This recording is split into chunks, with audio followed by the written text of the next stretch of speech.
Allô tout le monde, me revoilà avec les nouveaux arrivages de la SAQ. On est dans le Vieux-Port, tout est vert, la température est idéale, on aime, on aime le soleil qu'on a attendu tout l'hiver. Et je m'excuse pour ce petit temps mort de quelques semaines, ça fait du bien parfois de faire un break. J'avais un concours de sommellerie, également un livre à terminer.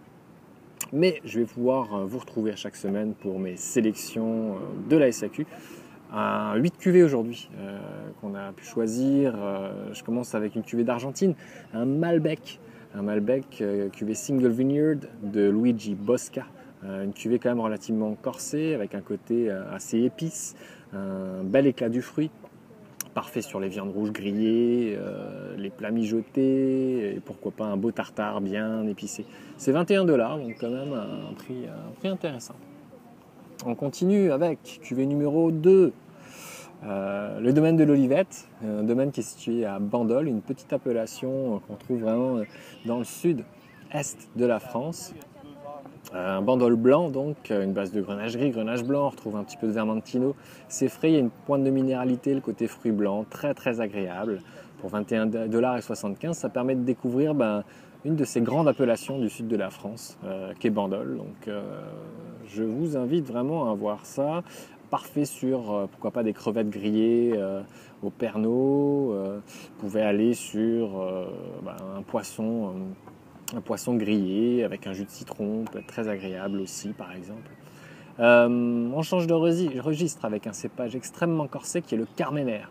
Le Carmenère, c'est très très très corsé, très très très coloré aussi, et on a une belle acidité pour balancer le tout.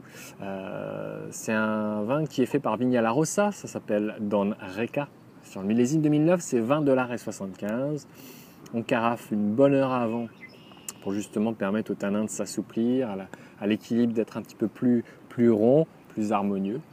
Là, on peut y aller avec un beau steak au poivre, on sort les épices, il n'y a pas de problème.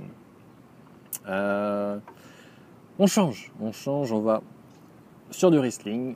Et quand on parle de Riesling, on va souvent en Allemagne. Les meilleurs Riesling sont faits en Allemagne.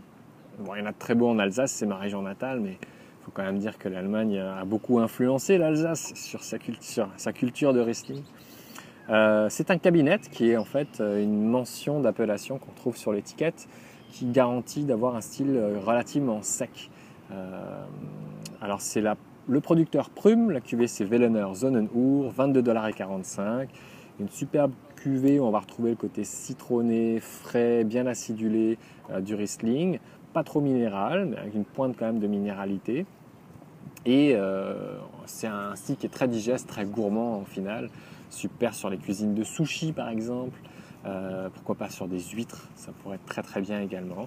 Un producteur que j'aime beaucoup d'ailleurs en Allemagne, qui fait de superbes cuvées à chaque année, très très constant.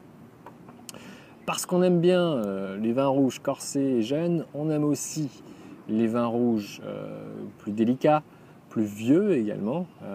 Bordeaux est une référence quand il s'agit de faire vieillir les vins. Côte-de-Bourg, c'est une appellation satellite de Bordeaux. On est en vis-à-vis, si vous voulez, du Haut-Médoc, de l'autre côté de la Gironde.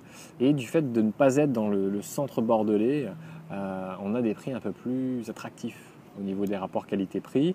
Alors avoir un Château Taillac, Côte-de-Bourg, millésimé 2000, sous la barre des 30 $, c'est top.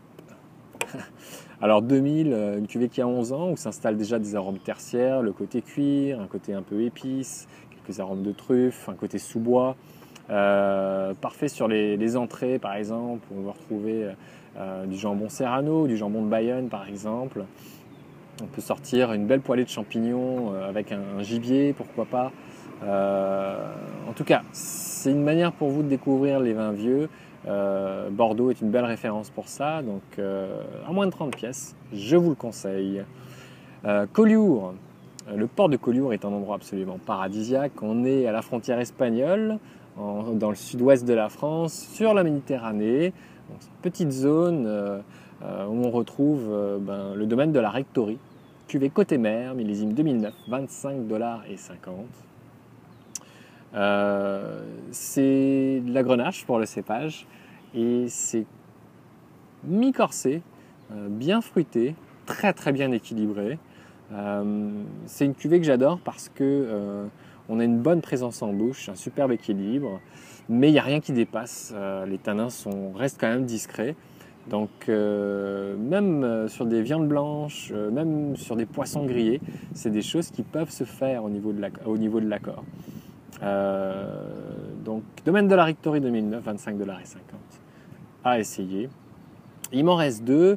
On y va avec le nord de l'Italie, la région du Alto Adige, un Pinot Grigio d'Alois Lagueder. Alois Lagueder, c'est un des grands producteurs références dans cette région-là. On a un Pinot Gris où on retrouve cette fraîcheur, ce côté fruit, mais avec une petite pointe de complexité, un côté un peu amande, un beau gras, une belle texture riche sur le palais. Donc si vous aimez les Pinot Gris italiens, on a un Pinot Gris avec un peu plus de structure que ce qu'on connaît généralement des Pinot Gris d'Italie. 24,90 $ pour le millésime 2009. On peut le garder quand même quelques années, il va se bonifier. Ça peut être intéressant aussi, pas obligé de le boire tout de suite. Et je termine avec un producteur que j'apprécie beaucoup, c'est le domaine Ghiberto. Alors Ghiberto, il s'est fait connaître justement sur l'appellation de Saumur, dans la Loire, le nord-ouest de la France. Et à Saumur, on a tendance à cultiver le Cabernet Franc, c'est un peu le cépage emblématique. Et dans le cadre de Ghiberto, c'est un des premiers à avoir fait des saumures sur la concentration, la matière, de la puissance, alors que généralement les rouges de Loire sont plus des rouges fruités et légers. Là, on a un modèle de Cabernet Franc corsé, tannique de garde. On l'attend, on ne voit pas ça tout de suite. On attend ça au moins 5-6 ans. Là, c'est le millésime 2009 à 20,70 $. C'est sa petite cuvée. Vous avez sa cuvée Le Clos qui est également sur le marché à un moment, qui est beaucoup plus à attendre au niveau de la garde, beaucoup plus tannique, beaucoup plus corsé aussi et concentré. Donc une belle manière de découvrir le Cabernet Franc de Loire dans sa version quand même un peu plus en matière. Et ça termine un petit peu ces sélections des 8 20. Pour les trouver, c'est très facile.